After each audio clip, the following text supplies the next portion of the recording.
Hi friends, இது நம்ம civil and business channel. இன்றைக்கி நம்ம பார்க்க போகிற வீடியோ என்ன அப்படின்னா, எஸ்கவேஷன் வானம் தோன்ற ஒர்க்கு, அடுத்து கீழே போடுற பிசிசி, காலம் மார்க்கிங் இதெல்லாம் பார்ப்போம். அது மாதிரி இந்த மழை டயத்தில் நீங்கள் இந்த மாதிரி குழி தோண்டி போட்டுறீங்க அப்படின்னா அதில் என்னென்ன பிரச்சனைகள் வரும் அப்படிங்கிறது இந்த வீடியோவில் நம்ம பார்ப்போம். ஏன்னா எனக்கும் பிரச்சனை வந்திருக்கு.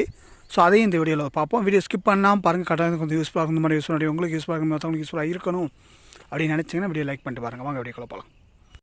ஒரு அழகான ஒரு பிளான் தேவை, இல்லைன்னா வாஸ்துப்படி நான் வீடு கட்டலான் இருக்கேன். ஸோ அது எனக்கு தேவை. அது மாதிரி அந்த பிளானுக்கு எவ்வளோ மெட்டீரியல் வரும், மணல், சிமெண்ட்டு, செங்கல், அதுக்கான காஸ்ட் எவ்வளவு, அந்த பில்டிங்க்கான ஓவரால் காஸ்ட் எவ்வளவு அப்படிங்கிறது எனக்கு ஒரு எஸ்டிமேஷன் நான் பண்ணி தரணும். அப்படின்னாலும் இல்லை அப்படின்னா பிளானுக்கு என்ன சைஸில் பில்லர் போடணும், என்ன கம்பி போடணும், எத்தனை கம்பி போடணும், எவ்வளோ குவான்டிட்டி ஆஃப் ஸ்டீல் போடணும் அப்படிங்கிற கம்ப்ளீட் ஸ்ட்ரக்சரல் சம்மந்தமான டீட்டெயில் வேணும். இல்லை அப்படின்னா அந்த பிளானுக்கு எலிவேஷன் தேவை, முகப்பு தேவை.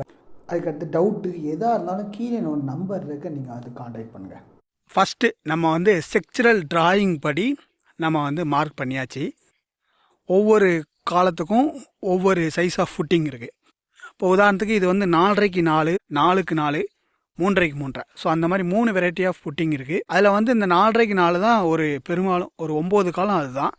மீதி இருக்க 3 காலம் தான் அந்த 4க்கு 4, 3.5க்கு 3. ஸோ அந்த கணக்கில் நம்ம ஸ்ட்ரக்சரல் டிராயிங்கில் அளவு இருக்கும். ஒவ்வொரு ஃபுட்டிங்க்கும் எவ்வளோ இடைவெளி வைக்கணும் அப்படிங்கிறது இருக்கும். ஸோ அந்த இடைவெளிக்கு தக்கன நம்ம ஒவ்வொரு இடத்துலையும் கம்பி அடிச்சிட்டோம். முதல்ல பேக் சைட்லேருந்து வரோம். ஏன்னா பேக் சைடில் 2 அடி விட்டுட்டு ஃப்ரண்டில் நம்மளுக்கு இடம் நல்லா இருக்குது. ஸோ அதனால் பேக் சைடில் நமக்கு அந்த 2 அடியை விட்டுட்டு லைன் அலைன்மெண்ட் கொடுத்து, அதே மாதிரி இந்த ஸ்ட்ரெயிட்டுக்கும் அந்த சைடு ஒரு 2 அடி கொடுத்து ஒரு அலைன்மெண்ட் கொடுத்துட்டோம்.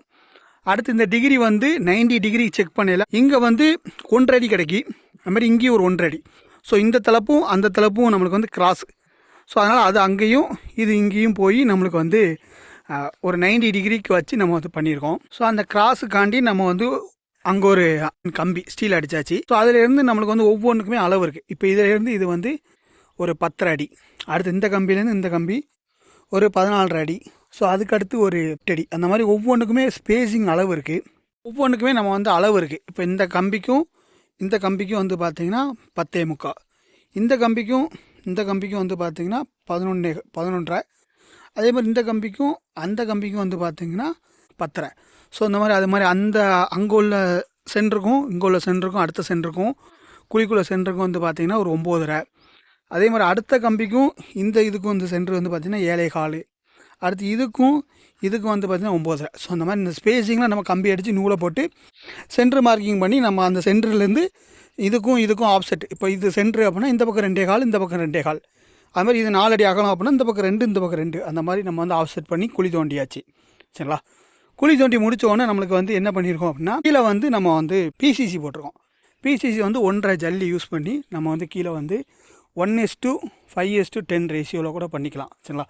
ஏன்னா கீழே உள்ள ஃபுட்டிங் நம்ம அந்த கம்பி உட்கார வைக்கும் பார்த்தீங்களா, இது மண்ணில் உட்காரக்கூடாது. ஆனால் இங்கே மண் கிடக்கு. இது என்ன காரணம் அப்படிங்கிறத நான் சொல்கிறேன். ஸோ அதனால் இது மண்ணில் உட்காரக்கூடாது அப்படிங்கிற காரணத்தினால கீழே உள்ள லேயரை நம்ம ஒரு பிசிசி மாதிரி ஒரு பிளாட் மாதிரி ரெடி பண்ணி நம்ம பண்ணுறோம். ஆனால் பண்ணி அடுத்த நாள் நம்ம காலம் மார்க்கிங் பண்ணியாச்சு. ஒவ்வொரு குழிக்குமே நம்ம காலம் மார்க்கிங் பண்ணி மேட்டையுமே நம்ம ரெடி பண்ணி உள்ளே போட்டாச்சு. அடுத்த நாள் இன்றைக்கி என்ன பண்ணணும் அப்படின்னா, காலத்தை நிப்பாட்டணும். நேற்று நைட்டு எதிர்பார்க்காம நம்மளுக்கு மழை வந்துடுச்சு. ஸோ அந்த மழையினால் நம்மளுக்கு என்ன ஆகிட்டு அப்படின்னா, எல்லா பக்கமுமே சரிஞ்சு நம்மளுக்கு உள்ளே பூரா மண் விழுந்துருச்சு. பார்த்தீங்கன்னா உங்களுக்கு தெரியும். ஸோ இந்த காரணத்தினால நம்ம இந்த தண்ணியை அப்புறப்படுத்தி இந்த மண்ணை பூரா அப்புறப்படுத்தி நம்ம காலத்தை நிப்பாட்டுற மாதிரி இருக்கும். ஸோ மழை டயத்தில் நீங்கள் பெரும்பாலும் பார்க்கிங்க அப்படின்னா, அந்த காலத்தை நிப்பாட்டி ஃபுட்டிங் காங்கிரீட் எப்படியாவது போட்டு விட்டோம் அப்படின்னா நம்மளுக்கு அதுக்கடுத்து என்ன மழை செஞ்சாலும் தண்ணி வந்தாலும் நம்மளுக்கு பிரச்சனையே இல்லை. ஸோ அதனால் குழி தோன்றோம் அப்படின்னா பிசிசியை போட்டு விட்டு காலத்தை நிப்பாட்டி ஃபூட்டிங் காங்கிரீட் வரைக்கும் எப்படியாவது எவ்வளோ சீக்கிரம் முடியுமோ அவ்வளோ சீக்கிரம் முடிச்சிடணும். சில நம்மளும் அந்த ரெடி பண்ணி தான் பண்ணோம். நேற்று நைட்டு பெஞ்ச மழையில் நம்மளுக்கு எல்லாமே சரிஞ்சிருச்சு. இன்னும் இதுக்கு அடுத்து என்ன பண்ணணும் அப்படின்னா, நம்ம பிசிசி காங்கிரீட் போட்டிருப்போம் பார்த்தீங்களா, அந்த லெவலுக்கு நம்ம மண்ணை பூரா அதுக்கு மேலே சரிஞ்சிருக்க மண்ணை பூரா அள்ளி அப்புறப்படுத்திட்டு அதுக்கடுத்து இந்த காலத்தில் கீழே கவர் ஃபூட்டிங்னா 2 இன்ச்சு கவர் வைக்கணும். ஸோ அந்த மாதிரி கவர் வச்சு அதுக்கடுத்து நம்ம அந்த மேட்டை உட்கார வச்சு அதுக்கு மேலே தான் நம்ம காலத்தை நிப்பாட்டி தான் நம்ம காங்கிரீட் போடணும். ஸோ அப்படி போட்டால் மட்டும்தான் அந்த காங்கிரீட் நம்மளுக்கு மண்ணோடு மிக்ஸ் ஆகாமல் நம்மளுக்கு ஃபினிஷிங்கும் அதோட குவாலிட்டியும் நல்லாயிருக்கும். சரிங்களா? ஸோ அதனால் இதை வந்து நம்ம வந்து கவனிக்கணும். மழை டயத்தில் நீங்கள் வந்து குழி தோண்டுறீங்க அப்படின்னா எவ்வளோ சீக்கிரம் முடியுமோ அவ்வளோ சீக்கிரம் நம்ம வந்து ஃபூட்டிங் காங்கிரீட் காலத்தை நிப்பாட்டி ஃபூட்டிங் காங்கிரீட் போடுறது நல்லது. சரிங்களா? இந்த வீடியோ ஏதோ விதத்தில் உங்களுக்கு யூஸ்ஃபுல்லாக இருக்கும்னு நினைக்கிறேன். அது மாதிரி ஃபஸ்ட்டு நான் சொன்ன மாதிரி எல்லாமே ஸ்ட்ரக்சரல் தான். இதோட சைஸஸு, காலம் சைஸு, ஃபுட்டிங் சைஸ் எல்லாமே. உங்களுக்கு ஸ்ட்ரக்சரல் டிராயிங் வேணும் அப்படின்னா ஸ்க்ரீனில் தெரிய நம்பருக்கு காண்டாக்ட் பண்ணுங்கள். பிளானாக இருந்தாலும் estimation, structural, elevation, electrical, plumbing drawing எதாக இருந்தாலும் ஸ்க்ரீனில் தெரிய நம்பருக்கு காண்டாக்ட் பண்ணுங்கள்.